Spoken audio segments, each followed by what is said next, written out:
साथियों, हमारी आज की कहानी है सीमा की पतंग। एक बार की बात है, मनोहर नाम का एक किसान अपनी पत्नी सीमा और दो बेटियों राधा और सीमा के साथ बनारस के गांव में रहता था। एक दिन एक सांप के डसने से मनोहर की मृत्यु हो जाती है। इस बात से मनोहर की पत्नी और उसकी दोनों बेटियों को बहुत दुख होता है। मनोहर घर चलाने वाला इकलौता था। उसकी मृत्यु हो जाने के बाद सीमा के घर की आर्थिक हालत बहुत खराब हो जाती है। एक दिन सीमा की दोनों बेटियां जल्दी ही स्कूल से घर आ जाती है तो सीमा उनसे घर जल्दी आने का कारण पूछती है। माँ, हम दोनों की स्कूल की फीस नहीं भरी है, इसीलिए टीचर ने हमें घर भेज दिया है। और यदि एग्जाम से पहले फीस नहीं भरी जाएगी तो एग्जाम में नहीं बैठने दिया जाएगा। हमारा पूरा साल बर्बाद हो जाएगा माँ। हे भगवान, यह कैसी मुसीबत आ रही है मुझ पर। सीमा के मुंह से शब्द निकले। एक के बाद एक नई मुसीबत आती जा रही है। मेरी तो समझ में कुछ नहीं आता कि आखिर बिना पैसों के मैं अपनी दोनों बेटियों की परवरिश कैसे करूंगी। सीमा के पड़ोस में ही लता नाम की एक अमीर औरत रहती थी। सीमा उससे पैसे मांगने उसके घर जाती है और कहती है, मेरे घर की माली हालत बहुत खराब है। जब से मेरे पति की मृत्यु हुई है तब से मेरे घर पर कंगाली छा गई है। आज मेरी दोनों बच्चों की फीस न भरने के कारण उन्हें स्कूल से बाहर निकाल दिया है। यदि मेरी बेटियों की स्कूल की फीस नहीं भरी जाएगी तो साल भर की मेहनत बेकार हो जाएगी। इसीलिए मेहरबानी करके मुझे कुछ पैसे उधार दे दो। मैं कुछ समय बाद तुम्हें वापस चुका दूंगी। अरे, तूने मुझे बेवकूफ़ समझ रखा है क्या? तेरा पति तो मर चुका है। अब तेरे पास कमाई का कोई जरिया नहीं है। आखिर तू मेरा उधार कैसे चुका पाएगी? बेवकूफ़ बनाने चली है मुझे। चल भाग यहाँ से और गांव में किसी और को ढूंढ बेवकूफ़ बनाने के लिए। मेरे पास तो तेरी दाल नहीं गलने वाली। इस तरह लता सीमा की बेइज्जती करके अपने घर से निकाल देती है। सीमा के रिश्तेदार दूसरे गांव में रहते थे। सीमा उनके यहाँ भी जाती है। सारे रिश्तेदार मतलबी थे। किसी ने भी सीमा की कोई मदद नहीं की। किसी को भी सीमा की गरीबी पर तरस नहीं आया।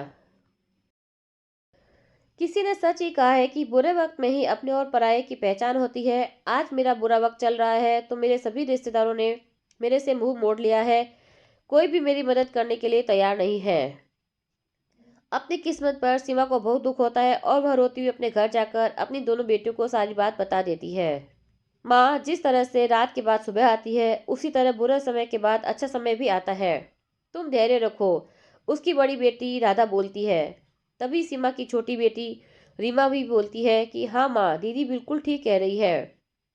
इस तरह परेशान होने से क्या होगा? दुखी होने से काम नहीं चलेगा। हमें स्वयं अपने पैरों पर खड़ा होना होगा। मेरे पास एक बढ़िया उपाय है। क्यों नहीं हम पतंग बनाकर हमारे गांव के बाजार में बेचना प्रारंभ करें।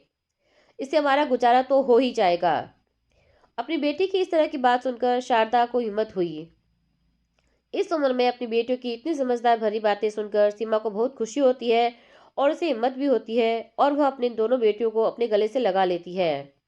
फिर अगले दिन से ही वह माँ बेटियां तीनों मिलकर कुछ रखे हुए पैसों से थोड़ा बहुत पतंग बनाने का सामान लेकर आते हैं और अपने घर पर ही पतंग बनाती है और बाजार में ले जाकर बेचना प्रारंभ कर देती है।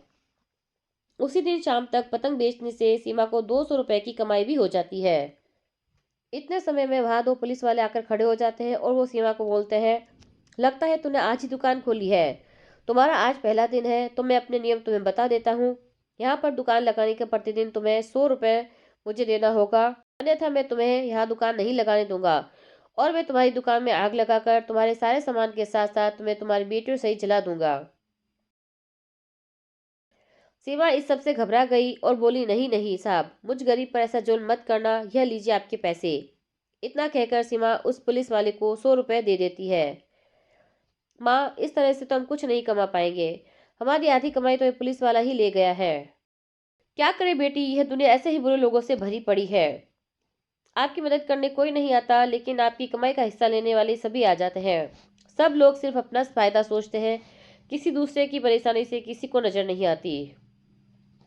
उसी समय उनकी दुकान के सामने सड़क से गुजर रहे एक व्यक्ति का पर्स उसकी जेब से नीचे गिर जाता है और उसे पता ही नहीं चलता। यह घटना सीमा की छोटी बेटी रीमा की नज़र में आ जाती है। वह तुरंत भागकर जाती है और वह पर्स उठा लेती है और उस व्यक्ति के पीछे जाती है और उसे पुकार के कहती है, सुनिए साहब, आपका बटुआ यहाँ गिर गया था, यह लीजिए आपका बटुआ। उसकी इस ईमानदारी से वह व्यक्ति प्रभावित हो जाता है और उसे कहता है, तुम कितनी समझदार बच्ची हो। क्या तुम्हें पता है मेरे पर्स में इस समय 25,000 रुपये रखे हुए हैं। तुमने मुझे ये पर्स लौटाकर मुझे बड़े नुकसान से बचा लिया बिटिया। मैं तुम्हारी ईमानदारी से बहुत प्रभावित हूँ बिटिया। तुम कहाँ रहती हो, तुम्हारा घर कहाँ है, तुम्हारे माता पिता कहाँ हैं।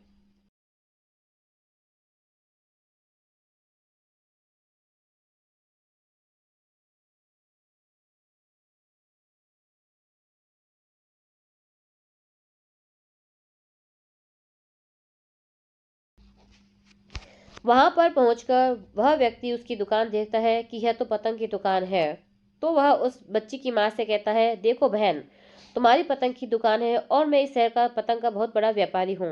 तुम्हारी बेटी ने मुझे बड़े नुकसान से बचा लिया है। मैं तुम्हारी बेटी की ईमानदारी से बहुत प्रभावित हूँ, इसीलिए मैं तुम्हारी मदद करना चाहता हूँ। मैं तुम्हारे सामने एक प्रस्ताव रख रहा हूँ, क्या तुम इसे स्वीकार करोगी। तो सीमा कहती है, आपका बहुत बहुत धन्यवाद भाई साहब, परंतु आप मेरी किस तरह से मदद करेंगे। तो वह व्यक्ति कहता है, बहन, यदि तुम मुझे 10 जनवरी तक या इससे पहले 3,000 पतंग बनाकर दो, इसके बदले मैं तुम्हें पूरा 80,000 रुपये दूंगा। यह सुनकर सीमा और उसकी दोनों बेटियों की खुशी का ठिकाना नहीं रहा, परंतु कुछ रोककर वह सोचती है कि इतनी पतंग बनाने के लिए बहुत सारा सामान खरीदना होगा और इतना सामान खरीदने लायक पैसा तो है नहीं उनके पास। तभी वह व्यक्ति चुप्पी तोड़ते हुए बोलता है, लगता है आपको मेरी बात पर विश्वास नहीं है, इसीलिए मैं कुछ रुपए आपको एडवांस देकर जा रहा हूँ। यह लो 20,000 रुपये और आज से ही अपना कार्य प्रारंभ करो, क्योंकि मुझे पतंग जल्दी से जल्दी चाहिए। अंधा क्या चाहे दो आंखें। बस सीमा की मुराद पूरी हो चुकी थी। उसे पतंग बनाने का सामान खरीदने के लिए पैसे की व्यवस्था हो गई। अब वह उन भाई साहब को शुक्रिया कहकर बोली, नहीं ऐसी बात नहीं है, मैं बस यह सोच रही थी कि इतने कम समय में आपने मुझ पर विश्वास कैसे कर लिया। तब उस व्यक्ति ने कहा, मैं एक व्यापारी हूँ, मेरी आंखें धोखा नहीं खा सकती, और दूसरा यह कि जिस महिला की छोटी सी बेटी इतनी समझदार है, वह महिला मेरे साथ धोखा नहीं कर सकती। इसीलिए विश्वास करके मैंने यह राशि आपके हाथ में रखी है। अब आप आराम से मेरे लिए पतंग बना कर दीजिए। आप पहले मुझे 1,000 पतंग बना कर दे दीजिए, उस समय मैं आपको 20,000 रुपये और दे जाऊंगा। उसके बाद मुझे जिस दिन आप बाकी की 2,000 पतंग और देंगे, उसी दिन मैं आपको बाकी के 40,000 भी देकर जाऊंगा। अब सीमा की बड़ी बेटी कहती है, माँ, हमें जल्द से जल्द और अच्छे से अच्छे यह कार्य करके उनको देना होगा। तब माँ कहती है, हाँ बेटी, तुम सही कह रही हो, हमें यह कार्य मन लगाकर अच्छे से अच्छे करके देना होगा, जिससे बाकी के पैसे मिलने पर मैं उन पैसों से तुम दोनों की फीस भी जमा करा पाऊंगी, ताकि तुम्हारी पढ़ाई में कोई बाधा न आ पाएगी। तब कई दिनों तक लगातार वह माँ बेटी मिलकर पतंग बनाती रही, जिससे वह लोग समय से 2 दिन पहले ही 3,000 पतंग बनाकर पूरा भी, और तब वह व्यक्ति उनके घर आकर उनके बाकी बचे पैसे देकर उन्हें अगले साल मकर संक्रांति से पहले 4,000 पतंग बनाकर देने का वादा करके चला जाता है। इस तरह से उनके इस संकट के समय धैर्य रखने और मेहनत करने से उनकी आर्थिक समस्या का समाप्त हो जाती है और वो लोग खुशी से अपना जीवन जीने लग गए। जय श्री कृष्णा साथियों। साथियों, अगर आपको मेरी कहानी पसंद आई है तो इसे प्लीज़ लाइक, शेयर और सब्सक्राइब कर दीजिए और बेल आइकन भी दबा दीजिए, जिससे मेरी नई नई कहानी आप तक सबसे पहले पहुंच जाएगी। तो कल फिर मिलते हैं एक नई कहानी के साथ। आपका दिन शुभ हो।